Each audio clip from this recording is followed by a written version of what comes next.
Maqaa Abbaa, kan Ilmaa, kan Hafuura Qulqulluu, Waaqa tokkoo. Ameen. Dhiifamaa fi tolummaa isaa nuuf baay'isee Waaqayyo Abbaan keenya akka baay'ina cubbuu keenyaa osoo hin taane akka tolummaaf dhiifama isaatti eegee tiksee hanga isaa kanatti kan nu ga'e maqaan isaa qulqulluun guddaa kan galatoomee fi kan ulfaate nuuf haa ta'u. Maatiiwwan Waaqayyoo ijoolleen haadha keenya qulqulleettii Dubroo Maariyaamii bakka adda addaa taa'uudhaan sagalee kana kan dhaggeeffattan hundumti keessan maqaa gooftaa keenyaaf fayyisaa keenyaa Yesuus Kiristoosiin nagaan isin gaafadhaa. Akka kasaatti bakka jirtanitti akkam bultanii, akkam ooltanii, akkam galgaleessanii. Ameen. Galateeffamuun amala uumaa keenyaa fayyisaa keenyaa Yesuus Kiristoos kan ta'e maqaan isaa baddaa samii irratti afaan qulqulloota ergamoota isaatiin afaan qulqulloota abbootii keenyaa harmoolii keenyaadhaan kan galateeffamu nu birattis guddaa kan galatoomeef kan ulfaate nuuf haa ta'u. Deessuu gooftaa keenyaa haadha hunduma keenyaa qulqulleettii Dubroo Maariyaamii akkasumas qulqulloota ergamoota Waaqayyoo qulqulloota abbootii keenyaa harmoolii keenya hunduma isaaniif akka kennaa isaaniitti galannii fi ulfinni isaaniif haa ta'u. Egaan maatiiwwan Waaqayyoo barumsa keenya dubbii amantaadhaan boqonnaa lammaffaa sirna uumamaadhaa barachaa kan jirru. Boqonnaa kana kutaa torbaffaa kutaa darbeen uumamtoota guyyoota gara dhumaa kanneen jiran guyyaa roobii, guyyaa kamisaadhaa fi jimaataa barachuun keenya inni yaadatama. Dhumaatti barannee kan dhaabbanne uumama guyyaa jimaataati. Guyyaa jimaataa Waaqayyoo uumama meeqa uume jenne uumama afur uumeera. Afur keessaa sadii warreen jalqabaa amala foonii arfan kan qaban, lubbuu isaaniis immoo lubbuu dhiigawaa kan taate, foon isaanii dhiigni isaanii yeruma dhaabbatu yeruma kana lubbuun isaanii kan dhaabbatu ta'uu ishee ilaalleerra. Kan xumuraa immoo uumamoota arfan keessaa kan hafe immoo eeudha jenne dhala namaadha jenne amma sanaatti baranneera jechuudha. Guyyaa har'aa immoo uumama guyyaa kanaa keessaa kan xumuraa kan ta'e dhala namaa yookiin immoo uumama namaa kan ilaaluudha kan ta'u. Waaqayyo Abbaan keenya nu barsiisuuf ayyaana nuuf haa ta'u. Egaan Waaqayyo dhala namaa haala kamiitiin uume jennee gaafa laallu uumamtoota 21 erga uumee boodadha. Uumama 22ffaa taasisuudhaan dhala namaatiin kan uume. Yeroo uumes immoo akka uumamtoota warreen duraa tarii callisuudhaan yookiin immoo dubbachuudhaan osoo hin taane akkam ture hojjechuudhaanidha. Qaqqabuudhaan harkaan dhoqqee biyyoo irraati tolcheetu nama uumee jechuudha. Seera uumamaa boqonnaa tokko lakkoofsa 26 immoo dubbisnu isa kana kan argannu. Namni kun egaa namachummaan jechuudha. Gaafa jennu hiikkaa isaa beekuu qabna. Maaliif hiikkaan namni maqumti isaayyuu gaafa hiikamu amala isaa kan of keessaa qabu waan ta'eedhaaf amala namaa baruudhaatiin dura hiikkaa namaa yoo barree gaariidha. Afaan Ingiliziidhaan sab kan jirurraati kan argamedha. Hiikkaan isaa maal jedha? Torba jechuudha. Torba jechuudha. Kun haala kamiitiin maaliif moggaafame? Amaloota torba waanta qabuuf dhalli namaa. Amaloonni torban kun immoo isaan kamidha? Amala foonii afurii fi amala lubbuu sadii qaba. Amaloonni foonii arfan jalqabarraa kaasnee barachaa kan turre qilleensa, ibidda, bishaanii fi biyyee kanneen ta'an yommuu ta'an, amaloonni lubbuu sadan immoo isaan kamidha? Dubbachuu, yaaduudhaa fi jiraachuudha. Amaloonni kun torban bakka tokkotti dhufuudhaan nama kan jedhamne guyyaa har'aa kan deemnuchaadha kanarraa kan argamnedha jechuudha. Kanaafidha namni torba jedhamee hiikkaa akkasiidhaan maqaan isaa kan moggaafameefi. Foon namaa amaloota foonii arfan kanarraa kan uumame. Sababa kanaafis maalidha? Akka beelladootaa jechuudha. Ni nyaataa, ni dadhabaa, ni rafaa, ni du'aa. Isaan kun hundumtuu foon keenya ni simatu. Lubbuun keenya garuu maalidha? Amaloota lubbuu sadan amala lubbuu kana waanta qabduudhaaf akka ergamootaadha. Ergamoota fakkaatti kanaan ni galateeffatti akkasumas jiraattuu bara baraadha jechuudha. Namni sababa kanaaf maala uummatuma isaatii jiraata bara baraadha jechuudha. Amala lubbuu sadii akka ergamoota waanta qabuudhaaf jechuudha. Amaloonni lubbuu kun namni akka yaaduu akkasumas kan akka dubbatee waliif galuudhaaf jiraata bara baraas akka inni ta'u isaa taasisaniiru. Foon namaa yeroo du'u lubbuun isaa hin duutu kan hundumtuu ni beeka. Keessaa ba'uudhaan gara uumaa isheetti deemti jechuudha. Du'ee kan awwaalamu biyyee kan ta'u deebi'ee maala? Foon namaadha malee lubbuun namaa akkasin taatu jechuudha. Maaliif foon amala foonii kana amala biyyee qaba. Lubbuun garuu amala sana hin qabdu. Kanaaf hin duutu jechuudha.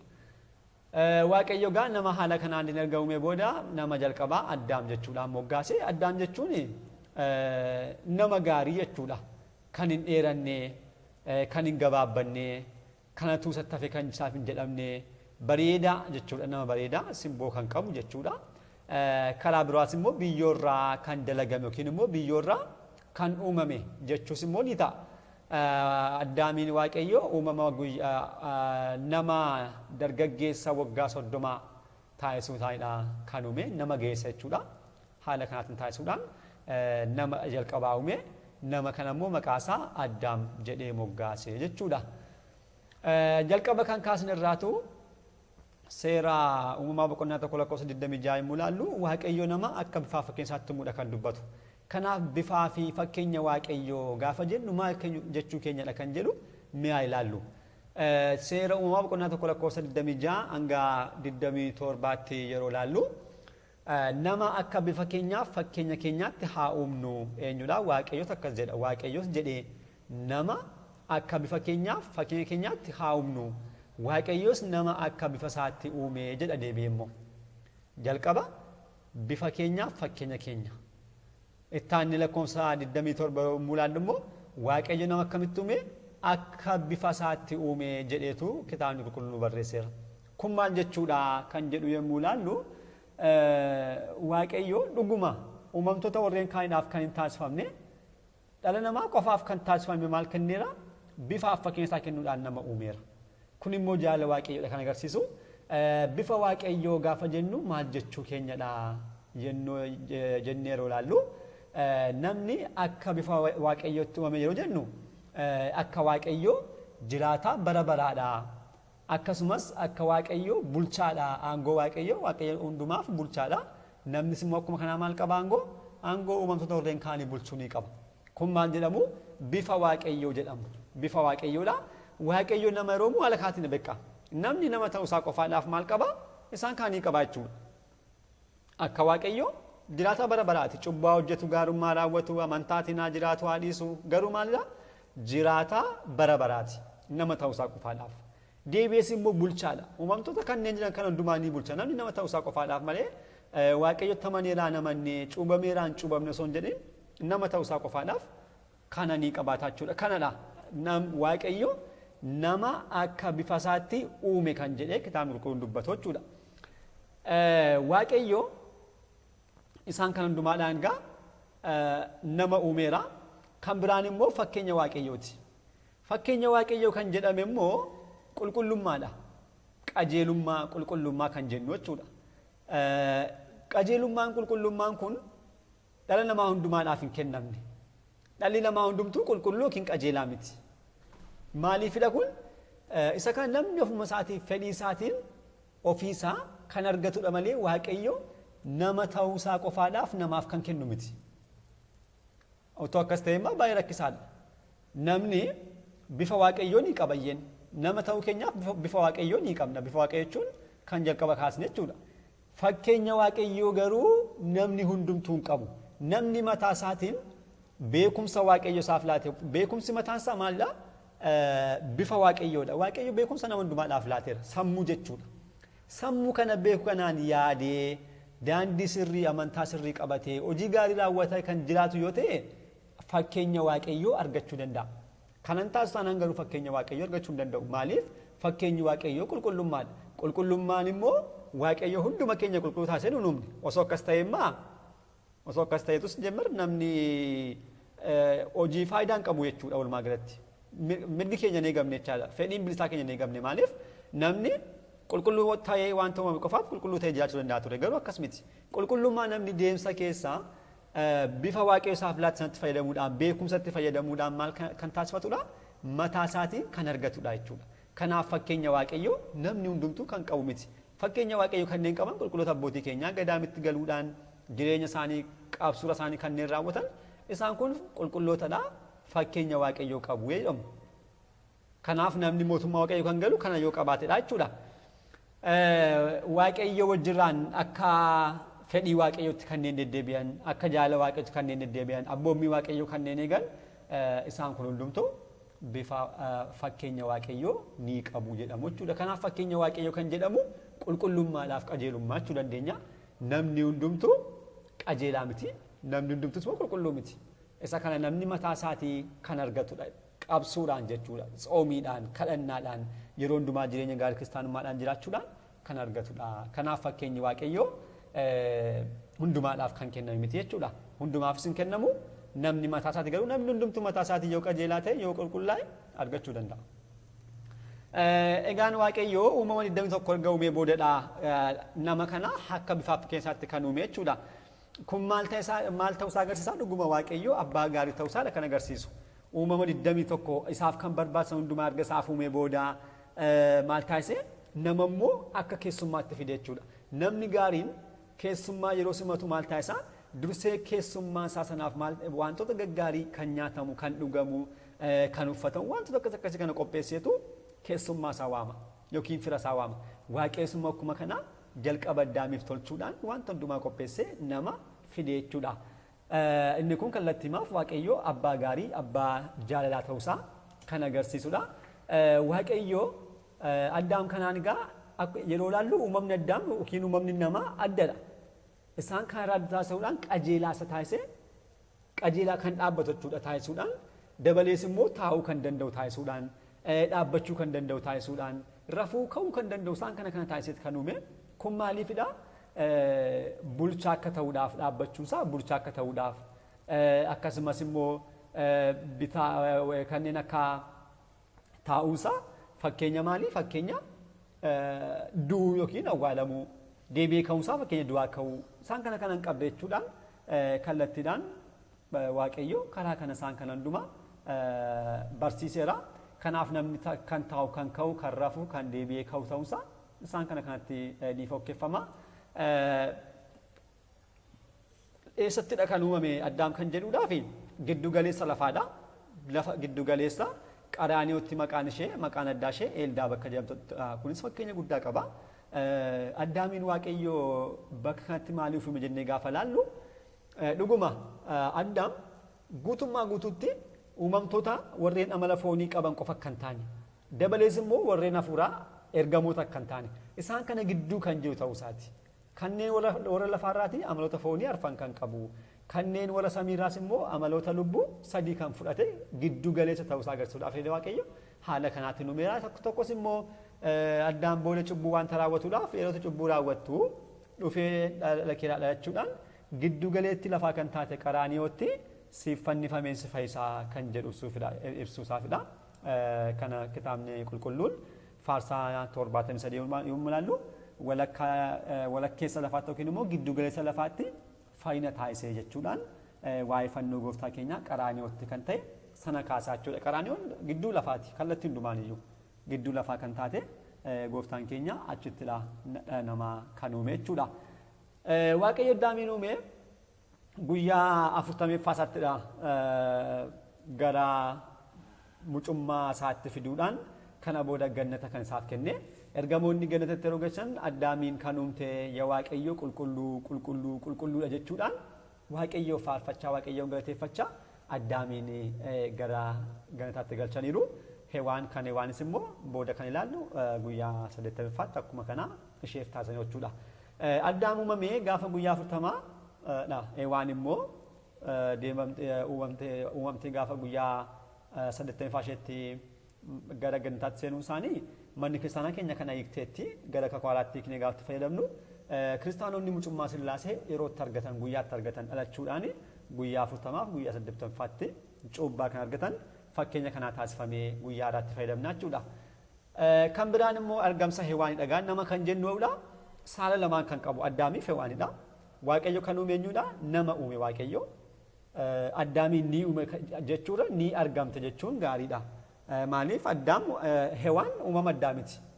Hewaan wanta haaraa uumama addaa kan dhufte osoo hin taane kan Addaamidha. Waaqayyo kanuma dursee uume mul'ise malee wanta biraa miti jechuudha. Waaqayyo wantoota hundumaa yeroo uumu akkuma jalqabaa kaasnee ilaalaa turre saala adda addaa saala lamaan qabaatu. Saala lama qabaatu. Saala qeenxeedhaan garuu nama qofadha kan uume. Kana booda namni qofaa ta'uunsaa gaarii miti gargaartuu haa kenninuuf haa hubnuuf jechuudhaan seera uumamaa boqonnaa 2 lakkoofsa 18 akkuma jiru kana dubbachuudhaan Waaqayyo adda Hewaaniin argamsiiseera jechuudha. Gargaartuu akka taatuudhaaf gargaartuusaa akka taatuudhaaf gargaartuu akka isaaf taatuuf jechuudhaan Waaqayyo kan uume. Dhuguma Hewaan gargaartuu Addaamidha. Guyyaa irraas karaa gaa'elaa yommuu ilaalamu gargaartuudha. Garuu baay'ooliin akka garbittiitti fayyadamu. Garbittiidhaaf gargaartuun adda addadha. Gargaartuu jechuun walitti dhufuudhaan wantoota wal barbaachisu hundumaa walitti fiduudhaan wajjin jiraachuu jechuudha wal gargaaranii.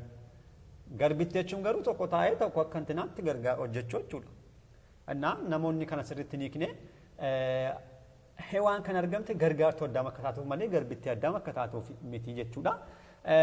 Kana Waaqayyo Addaamiin Hewaaniin kan argamsiise akkamittidha? Cinaacha isaarraadha. Cinaacha Addaamirraa jechuudha.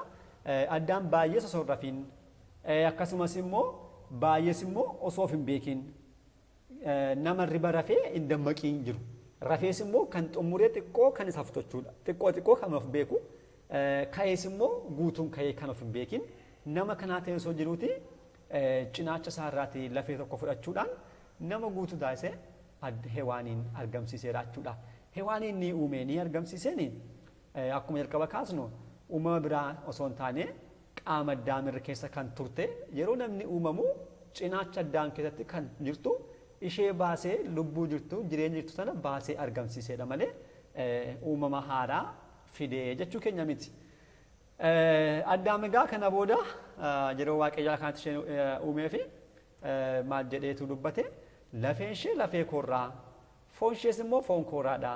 Dhiira irraa argamteetti waan ta'eef dubartii haa jedhamtu jechuudhaan maqaa kabajaa kanaan ishee waame jechuudha. Dubartiin maqaa kabajaati.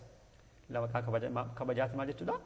Ittiin haala kanaatiin ishee jajeetu Hewaan Addaam kan ishee baase lafeen ishee lafee koorraa foon ishees immoo foon koorraa jechuudha. Haala kanaatiin gammachuudhaan dubartii jechuudhaan ni waame. Dubartii maqaa kabajaati jechuudha. Dubartii kan taate kana immoo maqaa ishees maal jedheeti moggaase Hewaan jechuudhaan moggaase. Hewaan jechuun immoo haadha jiraattotaa jechuudha. Haadha jiraattotaa jechuudha. Inasa Waaqayyo Addaamiin yeroo Hewaaniin yeroo argamsiisu Addaam osoo baay'ee of hin gatiin osoo immoo baay'ee of hin beekin gidduuttidha kan uume jennee jalqabneerra. Kun maaliifidha? Sababa guddaa qaba. Of wallaalee rafee osoo jiru osoo ta'e yeroo ka'u maal ta'uu danda'a? Uumama addaa of biratti kan argetti fakkaachuu danda'a. Wanta biraa jechuudha. Eessaa akka isheen dhuftee hin beeku eessaa dhufte jedheetu dubbachuu danda'a ture. Waaqayyo arguu hin danda'u waan ta'eedhaaf eessaa dhuftee yookiin uumama addaadha jedheetu na'uu danda'a. Akkasumallee hafuura hamaatti fakkaachuudhaan sodaachuullee kan danda'u ta'uu danda'a ture. Akkasumas immoo ka'ee sirriitti osoo inni of bira of beeku nama guddaa nama gaarii ta'e nama sirriitti of beeku ta'e osoo jiru osoo wanti ta'es immoo yeroo cinaacha isaarraa baatu tokko dhukkubbitti dhaga'uu danda'a ture. Isaarraa kan ka'u jibbuu danda'a ture. Lammaffaa irratti immoo boodallee yeroo wajjin jiraatanillee jireenya gaariin ta'u yerootti uumamtu jedheetu itti tarreessa kana jechuudhaan wanta hin jireef wanta jiru odeessuu danda'a ture. Garuu Waaqayyo kan taasisne Addaam yeroo sanatti nagarree jechuudha. Jibbuullee danda'a ture garuu jibbine Addaam baay'ee ishee jaallatee haadha jiraatachuudhaan maqaan kanatti iyyuu isheef baasuu danda'eera jechuudha. Kana booda haala kanaatiin ofitti fudhatee kana boo'ee Hewaan egaa cinaacha Addaamirraatu baatee jenneerra. Maaliifidha kun garuu jennee gaafa laallu fakkeenya guddaa qaba. Callisee tuma miti cinaacha irraati argamuun ishee. Ol butamtee adda Addaamirraa bakka fuula Addaamirraas hin taane gadi siqtees immoo salphaa yookiin miila isaarraas hin taane kun maaliif jennee gaafa laallu addi maadhaa fakkeenya abbaa manaati miilli immoo fakkeenya maatiiti. Isaan kan gidduutti kan argamtu cinaachi immoo maalidha? Gidduu wanti kan jirtu waan ta'eedhaa fi kabaji haadha manaa kan abbaa manaa ishee gadii fi kan maatii hundumaadhaan ol ta'uusaa Waaqayyo kallattiimaan asiin agarsiisuusaadha. Tokkos immoo akka isheen of haguuggattuufidha. Addi namaa hin haguugamu banaadha. Miillis akkuma kanaati caammaa kaawwachuun inni sun dhimma abbaati. Garuu namni cinaacha isaa banaa kaa'ee deemu hin jiru. Amma yeroo kan dhufe kanadha yoo ta'e malee seera isaatti akka sirnaatti jechaadha. Akka sirnaatti cinaacha shamara isaa ta'e jedhanis yeroonnis mul'isuu hin danda'an. Annaa kun Isheenis haala kanaatiin rifeensa ishee haa haguuggattu jechuudhaan booda karaa seeraa kan kenname dursee haala kana fakkeenyaan nutti agarsiifameera jechuudha. Kanaaf haala kanaatiinidha. Hewaan sababa kanaaf hidhachaa kan uumamte. Akkuma jalqaba kaasne egaa hewaan uumamte guyyaa 80ffaa isheetti gara ganataatti Addaamiif akkuma taasisan ergamoonni isheefis taasisanii gara sanaatti gargaraatti ishee galchaniiru jechuudha. Dargaggeettii shamarree geessu waggaa 15 ta'uudhaanidha kan uumamte. Kana booda Addaam wajjirraan gannata keessa galanii gannata keessa jiraachaa turan jechuudha. Jireenya isaanii gannata keessatti Waaqayyoon gammachiisaa seera Waaqayyoo abboommii Waaqayyoo eegaa akka isaan jiraataniifidha Waaqayyo kan isaan galche. Amma kanaatti baranneerra waa'ee uumama namaa namni asitti kan barannu uumama namaa qofadha. Waa'ee namaa bal'inaan garuu kan kaasnutti deebinee boqonnaa jahaffaa shanaffaa yookiin jahaffaatti itti deebinee achitti wanta barannuudhaaf yeroo sanaadhaaf ka'a. Addaamiif Hewaan gannata galanii booda maaltu itti kenname? Kana booda akkamitti jiraatanii? Ammam jiraatanii? Erga sanaa hoo maal raawwatanii? Waaqayyo maal jedhe kan jedhu jireenyi isaanii inni itti dhufu waa'ee dubbii fayyinaa dukkara wanta wal qabatuudhaaf yeroo iccita foonummaa barannu bakka sanatti itti deebinaa jechuudha. Kutaan ittaanu sanbata duraadha. Inni kun egaa uumamtoonni kun amma guyyaa jimaatatti kan jiranidha. Kana booda kanaafuu guyyaa sanbata duraati. Guyyaa kanatti Waaqayyo maal taasise kan jedhu barumsa keenya kutaa ittaanuun qabannee kan dhufna kan ta'u hangammaatti sa'aatii hundumaadhaaf Waaqayyo abbaa keenyaaf galannii fi ulfinni guddaan isaaf haa ta'u kan nageenyee laphee keenya keessa nuuf haa bulchu kutaa ittaanuun hanga deebinutti nagaa Waaqayyo turtii gaarii galanni Waaqayyoof.